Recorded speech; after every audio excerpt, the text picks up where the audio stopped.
Elle n'était qu'un visage parmi tant d'autres, invisible, inaudible, ignoré même par ceux qui cherchaient de l'aide.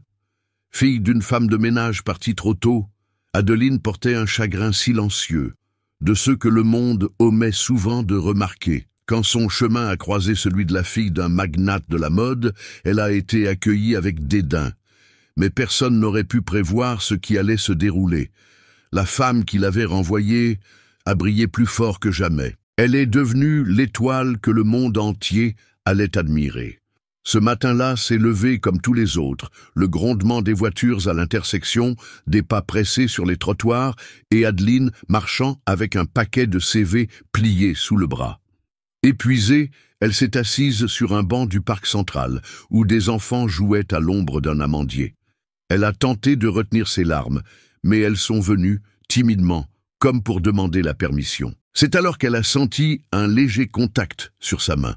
Une petite fille, en robe bleue aux yeux vifs, l'a regardée, lui offrant une fleur cueillie à même le sol, pour que la tristesse s'en aille. A-t-elle dit d'une voix douce. Adeline a souri à travers ses larmes. Elle n'a pas vu la femme élégante s'approcher anxieusement, ni imaginé qu'il s'agissait de Louise, la fille d'Alexandre Dubois, l'un des hommes les plus influents de la ville. Quelques minutes plus tard, de retour à la maison, Isabelle Dubois a raconté la rencontre à son fils, et lui, avec un sourire cynique, a répondu « Une fleuriste du parc ? Sérieusement, maman ?» Adeline est née à l'extérieur, en dehors des grandes vitrines, des fêtes exclusives, des salons chics. Enfant unique d'une concierge d'école publique, elle a grandi au milieu de l'odeur de désinfectant et des cahiers gribouillés que sa mère ramenait de la poubelle pour qu'elle puisse dessiner. Elle n'a jamais eu de nouveaux jouets, de vêtements qui lui allaient au bien ou de chaussures qui ne lui faisaient pas mal aux talons. Mais elle a appris tôt à être reconnaissante. Certaines personnes ont moins que nous, disait sa mère, tout en repassant les vêtements d'autres familles la nuit. Sa mère était son ancre. Quand elle est tombée malade, Adeline a abandonné son cours de préparation aux études et a commencé à vendre des mini-gâteaux dans le quartier pour payer les médicaments. Même avec peu, elle n'a jamais cessé de sourire. Mais la maladie a été plus rapide que leur force. Adeline a tenu la main de sa mère sur le lit d'hôpital, et les yeux remplis de larmes, elle a promis en silence « Je t'honorerai, même si personne ne le voit ». Depuis, elle se levait tôt chaque jour, imprimait de nouveaux CV et faisait du porte-à-porte dans les mêmes vêtements bien repassés, ses cheveux attachés avec le même vieil élastique. C'était difficile. Les réponses, toujours polies, ne changeaient jamais. « Nous vous contacterons, d'accord ?» Ce matin-là, quand elle s'est assise sur le banc du parc, son corps ne pouvait plus faire d'efforts. Il voulait juste une pause, une minute d'air frais, qui ne sentait pas la frustration. C'est alors que Louise est apparue avec sa fleur sauvage et sa générosité désarmante. Adeline n'avait jamais été douée avec les enfants, mais celle-ci, elle était différente. Une façon de regarder directement dans l'âme, sans hâte ni jugement. Le geste de la petite fille semblait simple, mais il a ouvert une fissure dans la douleur d'Adeline. Et c'est là, sur ce vieux banc, qu'Isabelle, la grand-mère de la petite, a vu quelque chose que son propre fils ne pouvait plus, une humanité rare. Plus tard, convoquée chez les Dubois, Adeline pensait encore que ce ne serait qu'une conversation informelle. Mais quand Alexandre est entré dans la pièce et l'a vu debout, vêtu de son pantalon ample et les yeux baissés, il n'a pas hésité à être cruel. « Ma mère pense que tu peux t'occuper de ma fille, franchement. Je ne vois rien de spécial. » Et c'est là que tout a commencé à s'effondrer. Adeline n'a jamais rêvé d'être riche. Son rêve était plus modeste. Avoir un petit coin à elle, une table où elle pourrait prendre son café en paix et peut-être travailler avec des enfants. Elle croyait que si elle pouvait donner aux autres ce qu'elle n'avait pas eu, sa vie aurait eu un sens. Quand Isabelle lui a proposé un entretien pour le poste de nounou de Louise, Adeline a hésité. Elle ne savait pas comment se comporter dans une si grande maison, avec des gens si éloignés de sa réalité. Mais elle a accepté pour la petite fille et pour la promesse faite à sa mère. Le jour de l'entretien, elle a mis la seule blouse sans tache qu'elle possédait. Elle s'est fait un chignon et a marché jusqu'à la demeure d'un pas timide mais ferme. En arrivant, la première impression a été écrasante. Lustres en cristal, escaliers en marbre, trop de silence. Elle a été accueillie par Isabelle, qui l'a traitée avec une gentillesse désarmante. Mais le père de Louise, Alexandre, a à peine levé les yeux de son téléphone quand elle est entrée. « Vous pouvez vous asseoir », a-t-il dit, sans émotion. Adeline a simplement hoché la tête. Pendant que Louise jouait dans le salon, Isabelle a mené la conversation, discutant des routines, des horaires et des repas. Alexandre semblait s'ennuyer, jusqu'à ce que, dans un moment de silence, il la regarde de plus près. « Vous êtes du genre invisible, n'est-ce pas? Celle que personne ne remarque, ça peut être bien ou terrible. » Adeline ne savait pas quoi répondre. Elle voulait dire que l'invisibilité faisait mal, que le monde l'ignorait déjà assez, mais elle est restée silencieuse. Elle était habituée à ravaler ses mots. Quelques jours plus tard, elle a été appelée pour commencer.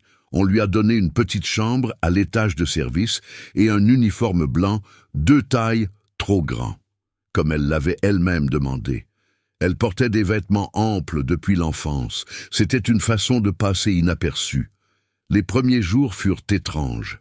Le personnel ne savait pas s'il devait la traiter comme une collègue ou une invitée. Clara, la petite amie d'Alexandre, tenait à montrer son dédain dès leur première rencontre. « Tu es la nouvelle nounou? Eh bien, au moins, tu ne distrairas pas le patron. » Louise, cependant, était un rayon de soleil. Elle courait vers Adeline chaque matin, remplissant la pièce de dessins, de questions et de rires. Avec elle, le temps semblait moins lourd, mais un après-midi pluvieux, tout s'est effondré. Clara, voyant Adeline aider Louise à enfiler son costume de ballerine, a lancé devant tout le monde. C'est drôle, comme certaines personnes pensent que juste parce qu'elles peuvent s'occuper d'un enfant, elles font partie de la famille. Adeline a senti le sol s'ouvrir sous ses pieds, elle voulait disparaître. Cette nuit-là, allongée dans son lit étroit, elle s'est souvenue de sa mère. « La dignité, ma fille, n'est pas dans les vêtements. Elle est dans la façon dont nous traitons les autres. » Et elle pensait encore pouvoir tout réparer. La pluie n'a pas cessé cette nuit-là. Dehors, le ciel pleurait à verse. Et à l'intérieur de la chambre de service, Adeline pleurait en silence. Non pas à cause de Clara, ce n'était pas la première fois qu'on la faisait se sentir inférieure, mais parce que, pour la première fois depuis longtemps, elle commençait à croire qu'elle pouvait être plus. Et maintenant, elle n'était plus sûre que cela ait encore un sens. Le manoir était froid. Les longs couloirs faisaient écho au pas comme pour lui rappeler qu'elle n'appartenait pas là. Les regards transperçaient son corps d'un mélange d'indifférence et de jugement. Seule Louise la voyait vraiment. Le lendemain matin, elle est descendue tôt pour préparer le petit déjeuner de la petite fille. Alors qu'elle coupait la banane en forme d'étoile, elle a entendu des rires dans le couloir. C'était Clara, se pavanant comme si elle possédait la maison. Ses talons hauts claquant sur le parquet, son maquillage impeccable avant même 7 heures. « La lève-tôt invisible est déjà debout ?» a-t-elle commenté en passant sans s'arrêter. Adeline n'a pas répondu. Elle a juste pris une profonde inspiration. Dans le jardin, en jouant avec Louise, elle a entendu la voix d'Alexandre au téléphone. « Non, je ne veux pas d'une autre nounou influenceuse. » La dernière ne faisait que des selfies avec la petite. « J'ai besoin de quelqu'un qui reste discrète. » Ça a fait mal. Ce n'était pas d'être ignorée, c'était d'être choisie seulement par commodité du silence, pour ne pas être une menace, pour ne pas déranger. Cette nuit-là, Adeline a pensé à démissionner. Elle a rangé ses affaires dans sa petite valise, a écrit un mot à Isabelle pour la remercier de l'opportunité et a laissé la fleur que Louise lui avait donnée la première fois qu'elle s'était rencontrée sur le lit de la petite fille. Avant de partir, elle est entrée dans la chambre de l'enfant. Louise dormait, serrant son oreiller, ses cheveux éparpillés et un livre de contes pour enfants sur sa poitrine. Adeline s'est assise lentement au bord du lit, observant la respiration douce de la petite fille. « Je voulais juste te donner un peu de ce que je n'ai pas eu, ma puce », a-t-elle murmuré, les yeux larmoyants. Au moment de partir, le bouton de porte-froid lui est resté dans la main, mais c'est le bruit léger de pas dans le couloir qui l'a fait hésiter. Louise est apparue à la porte, endormie, tenant la fleur. « Tu partais ?» Adeline n'a pas pu répondre. Elle s'est juste agenouillée. « Ne pars pas, d'accord? Si tu pars, je serai seule. » Cette phrase l'a brisée en deux. Elles se sont serrées dans les bras sur le sol du couloir pendant de longues minutes, jusqu'à ce qu'elles s'endorment toutes les deux là, recroquevillées l'une contre l'autre, comme si elles essayaient de se sauver mutuellement de l'abandon. Le lendemain matin, Isabelle les a trouvées ainsi. Elle n'a rien dit. Elle les a simplement recouvertes d'un châle et a soigneusement fermé la porte. Quelques heures plus tard, elle a appelé Adeline pour parler. « Tu allais abandonner, n'est-ce pas ?»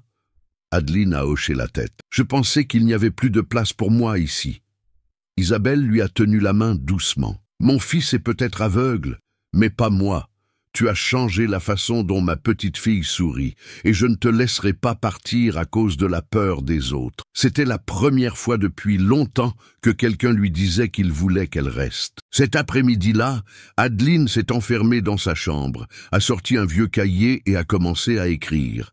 Elle y a déversé tout, la douleur, la colère, la solitude, ses rêves. Elle a écrit comme si elle saignait sur le papier. Et au bas de la dernière page, elle a griffonné une seule phrase. « Si le monde ne me donne pas une place, je construirai la mienne. » Avez-vous déjà envisagé de quitter un endroit, non pas parce que vous le vouliez, mais parce que vous vous sentiez malvenu?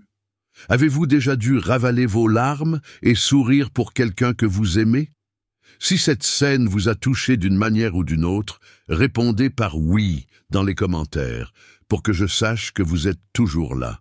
Les jours suivants, Adeline est restée plus silencieuse que jamais. Elle a respecté son emploi du temps, s'est occupée de Louise avec encore plus de diligence, mais a peu parlé. Quelque chose en elle guérissait encore. Isabelle l'a remarqué. Elle savait que cette simple jeune femme, au pas léger et aux yeux qui évitèrent le contact, portait plus que de l'humilité. Elle portait des histoires tues, des cicatrices invisibles, et un courage qu'elle-même ne reconnaissait peut-être même pas. Un après-midi pluvieux, tandis que Louise faisait la sieste sur le canapé avec un livre sur les genoux, Adeline s'est dirigée vers la bibliothèque du manoir, une pièce où elle entrait rarement. Le bois sombre, l'odeur de vieux papier, les étagères infinies. Tout y semblait murmurer des choses qu'elle avait toujours désiré entendre. Passant ses doigts sur les reliures, elle a trouvé un exemplaire usé du Petit Prince. Elle l'a ouvert à une page marquée et a lu doucement « L'essentiel est invisible pour les yeux ». Elle a fermé les yeux une seconde. La phrase semblait écrite pour elle. Là, seule parmi les pages et les ombres douces de cette pièce silencieuse, Adeline a ressenti quelque chose de différent. Ce n'était pas de la colère, ni de la tristesse. C'était comme si, un instant, elle avait redécouvert une partie oubliée d'elle-même, la partie qui voulait être plus que simplement utile, la partie qui croyait, même sans preuve, que sa valeur ne dépendait du regard de personne. Elle est retournée dans sa chambre. Elle a ouvert la valise qui était encore faite. Elle a remis ses vêtements. Elle les a pliés calmement, comme quelqu'un qui clôt un chapitre. Puis elle s'est lavé le visage, a mis son uniforme et est descendue à la cuisine d'un pas plus léger. Pas un poids de douleur, mais de présence. En la voyant, la cuisinière a souri. « Tu as l'air différente, ma fille. » Adeline a répondu avec un rire contenu. « Je crois qu'aujourd'hui, j'ai juste décidé d'essayer une fois de plus. » Cette nuit-là, elle est montée dans la chambre de Louise et l'a trouvée éveillée, les yeux avides. « Tu es revenue, n'est-ce pas ?» Adeline s'est assise au bord du lit et a répondu avec une tendresse qui allait au-delà des mots. « Je ne suis jamais partie, ma puce. Parfois, il suffit de réapprendre à rester. » Elle ne savait pas si ça marcherait, mais pour la première fois, elle voulait essayer. Au fil des semaines, un changement subtil a commencé à s'opérer au sein du manoir du bois. C'était presque imperceptible, un rire qui n'existait pas auparavant, le bruit de petits pas d'enfants dans les couloirs, une table de petit déjeuner moins silencieuse. Tout a commencé avec Louise, mais la racine, c'était Adeline. Chaque matin, elle préparait des crêpes aux formes amusantes, des fruits en spirale, et inventait des histoires pour chaque cuillère de bouillie refusée. Elle transformait des leçons simples en jeux et les après-midi monotones de la maison en petites aventures dans le jardin. Alexandre, bien qu'il ne l'admette pas, a commencé à le remarquer. Sa fille souriait plus souvent, racontait des histoires impliquant des arbres parlants et des étoiles qui apprenaient à dormir, des détails qu'il n'avait plus entendus depuis le départ de sa femme. Mais c'est Isabelle qui a le plus vu. Elle savait que ce n'était pas seulement un service, c'était du dévouement. Adeline ne se contentait pas de s'occuper de Louise, elle s'en souciait réellement, et ce genre d'engagement ne s'enseigne pas, c'est un don. Un jour, en trouvant un doux mot de Louise scotché sur la porte du réfrigérateur, « Adeline est magique », Isabelle a souri pour elle-même. Et cette nuit-là, elle a pris une décision. Elle a appelé sa petite fille et la nounou au salon où des cintres avec des vêtements de la nouvelle collection étaient exposés. « Nous testons des pièces pour la prochaine campagne », a-t-elle expliqué. « Mais nous avons besoin d'aide », Louise a bondi d'excitation, courant vers les robes. Adeline, embarrassée, est restée immobile. Isabelle s'est approchée avec un sourire serein. « Tu as un vrai corps, ma chère. C'est ce que nous recherchons. De vraies personnes. Et tu as de la présence, même quand tu essaies de te cacher. » Adeline a rougi. « Mais moi, je ne suis que la nounou. » Isabelle a répondu sans hésiter. « Exactement. Parce que tu es vrai. » Avec soin, elle lui a tendu une pièce simple et élégante, délicatement taillée pour les corps réels.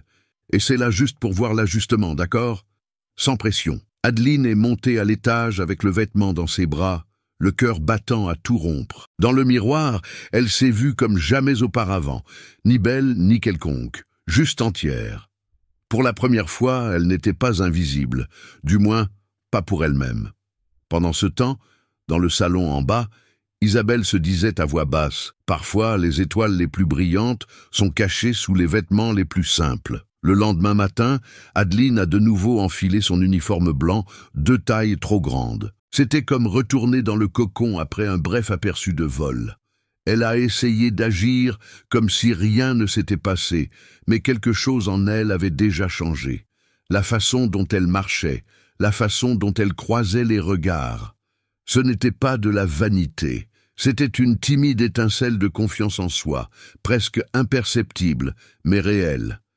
Dans les couloirs, les regards ont commencé à changer. Le personnel qui passait autrefois en hâte offrait maintenant un « bonjour » avec un ton plus sincère. Même Alexandre, qui maintenait toujours un air indifférent, a commencé à l'observer de plus près. Il ne parlait pas, mais il voyait. Il a vu la façon dont Adeline serrait Louise dans ses bras quand elle se réveillait en pleurant d'un cauchemar. La façon dont elle aidait patiemment la petite fille à se peigner et chantait doucement en rangeant les jouets. C'était comme si, petit à petit, sa maison réapprenait à avoir une âme.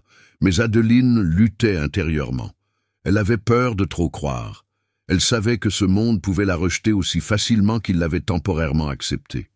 Et la présence constante de Clara en était un cruel rappel. La mannequin paradiait dans les couloirs comme une reine, et chaque fois qu'elle le pouvait, elle lançait des commentaires venimeux. « Fais attention à ne pas oublier ta place, ma chère. Tu peux essayer une robe, mais ça ne fait pas de toi un mannequin. » Adeline a esquissé un sourire narquois, mais a senti la plaie se rouvrir. La nuit, enfermée dans sa chambre, elle se regardait dans le miroir et répétait mentalement « Tu n'es pas une imposture, tu as de la valeur. » Isabelle, sentant le conflit, s'est approchée. Elle a discrètement commencé à l'inviter à de petites répétitions dans le salon vide, sans public, sans caméra. Juste elle, un miroir et la chance de se voir avec des yeux différents. À chaque séance, elle enseignait plus que la posture. Elle enseignait la présence. Tu n'as pas besoin d'être une autre femme, Adeline. Tu as juste besoin de cesser de te cacher de la femme que tu es déjà. Mais la peur n'a pas disparu si facilement. Et si tout cela se termine demain, pensait Adeline. Et si on me renvoyait? Et si je redevenais personne? Cette nuit-là, en se couchant, son téléphone a vibré. Un simple message. « Demain, 9 heures. Nous avons besoin de toi, c'est important. » Isabelle. Adeline a dégluti difficilement. Elle savait que quelque chose d'important allait arriver. Mais alors, le téléphone a sonné. Le grand hall de la demeure du bois avait été transformé en un studio improvisé. Des portants de vêtements, des câbles éparpillés sur le sol, des projecteurs dirigés dans toutes les directions. C'était un jour de répétition pour la nouvelle campagne du magazine de mode appartenant à la famille. un magazine qu'Isabelle, même officiellement à la retraite, tenait encore à influencer. Mais ce jour-là, le mannequin principal s'était retiré. Maladie soudaine, pas de remplaçant disponible. « On annule tout ?» a demandé l'un des producteurs affolé.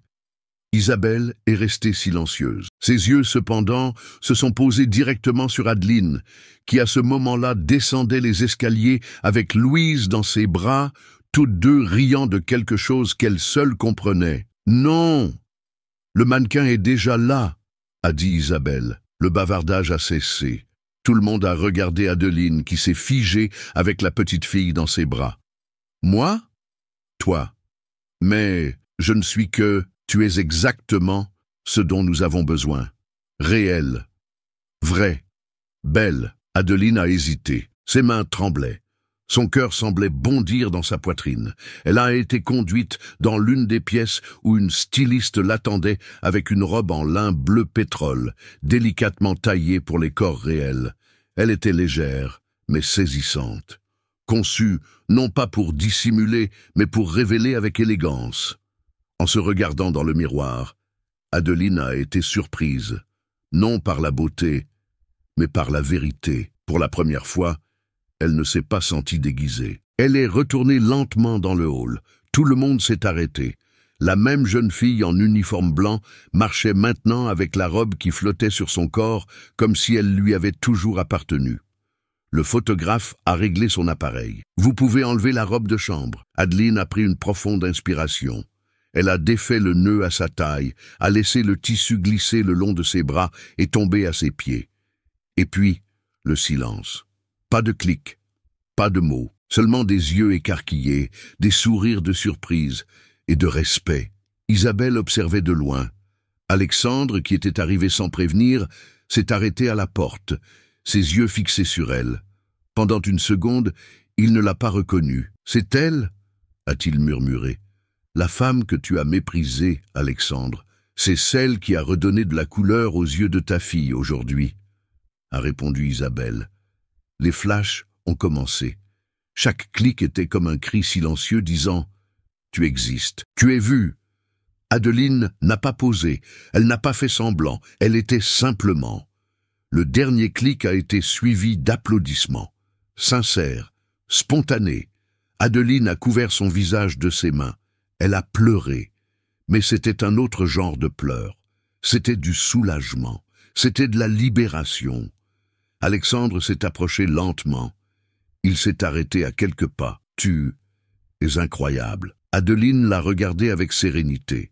« Je suis la même que toujours. Seulement maintenant, ils m'ont laissé briller. » Il a baissé les yeux, embarrassé. « Je suis désolé, pour tout. Ce n'est pas nécessaire. C'est ton dédain qui m'a fait me souvenir de qui j'étais. » À la porte, Louise tapait des mains. « Tu es la princesse à la jolie robe. » Adeline a ri et a couru vers elle, la prenant dans ses bras. Et là, au centre du hall, autrefois réservé au visage parfait de l'élite, une femme ordinaire est devenue extraordinaire. Non pas à cause de la robe, des flashs ou des applaudissements, mais parce que, enfin, elle était entière, et elle était vue comme telle. 3 mois se sont écoulés depuis cette séance photo. La ville connaissait désormais un nouveau nom, Adeline Lefebvre. Elle ne faisait pas la couverture des magazines, pas encore, mais son image, son corps, sa prestance authentique illustrait une nouvelle campagne qui captivait le pays. Sur les réseaux sociaux, les commentaires se multipliaient. « Enfin une femme qui nous ressemble. Cette mannequin me représente. Qui est cette femme ? Je veux tout savoir. » Mais Adeline est restée la même. Elle habitait toujours dans la même aile du manoir. Elle préparait toujours des crêpes en forme de cœur pour Louise, lui lisait des histoires le soir et rangeait les jouets avec soin. La différence ? Maintenant, elle portait des vêtements qui lui allaient. Littéralement et symboliquement. Ce dimanche-là, la maison était calme, Alexandre était en voyage d'affaires et Isabelle se reposait dans le jardin. Adeline a profité de la matinée pour emmener Louise au parc où tout avait commencé. Elles se sont assises sur le même banc en bois, sous le même amandier. Louise cueillait des fleurs sauvages et faisait des couronnes improvisées. « Celle-ci est pour toi, maman Adeline », a-t-elle dit doucement. Adeline s'est figée une seconde. Elle n'était pas encore habituée aux mots. Je peux t'appeler comme ça, juste moi. Tu peux, ma puce, juste toi. Elles ont échangé des regards et ont souri, comme pour sceller un pacte invisible, fait d'amour et d'appartenance. Peu après, tandis que Louise poursuivait des papillons, Adeline a remarqué une ombre qui s'approchait. Elle s'est retournée lentement. Alexandre était là, debout, les mains dans les poches, son regard plus léger que jamais. « Je savais que je te trouverais ici, » a-t-il dit. Adeline a esquissé un petit sourire. « Ce banc me rappelle qui j'étais et qui je suis encore. Je suis un homme différent depuis ce jour aussi, pas à cause de la campagne, à cause de toi. Pour tout ce que tu as rendu à ma fille et à moi. » Il s'est assis à côté d'elle, en silence. Pendant quelques minutes, aucun des deux n'a rien dit. Louise est revenue en courant, essoufflée. « On joue à la famille, mais nous le sommes déjà, ma puce, » a répondu Adeline, l'attirant sur ses genoux. Alexandre l'a regardée tendrement. Elle a raison. La brise soufflait doucement. Les oiseaux chantaient en arrière-plan. Et dans ce décor si simple, Adeline a compris. Elle n'a pas conquis le monde, mais elle a conquis ce qu'il y avait en elle. Adeline n'a jamais imaginé qu'elle serait un jour admirée. Elle n'attendait pas non plus les applaudissements, les caméras ou les compliments. Tout ce qu'elle a toujours voulu, c'était d'être traitée avec respect. Et, finalement, c'est précisément la vérité qu'elle portait, celle que le monde avait si souvent tenté d'éteindre, qui l'a rendue différente. Non pas en changeant qui elle était, mais en permettant enfin à son essence d'être vue.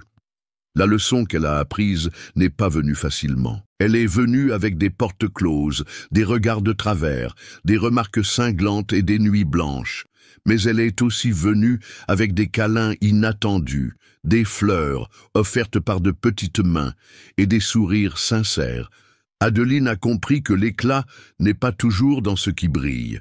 Parfois, il est dans ce qui résiste. Et peu importe à quel point ils ont essayé de la cacher, elle a appris à se révéler. Avec tendresse, avec courage, avec amour. Parce que quand une femme découvre sa valeur, le monde entier commence à voir avec des yeux différents. Et peut-être, vous avez vécu cela aussi. Peut-être avez-vous été ignoré, sous-estimé, jugé par ce que vous portez, d'où vous venez ou comment vous parlez. Mais s'il y a une chose que l'histoire d'Adeline prouve, c'est que vous n'avez pas besoin de correspondre à un moule pour être digne de respect.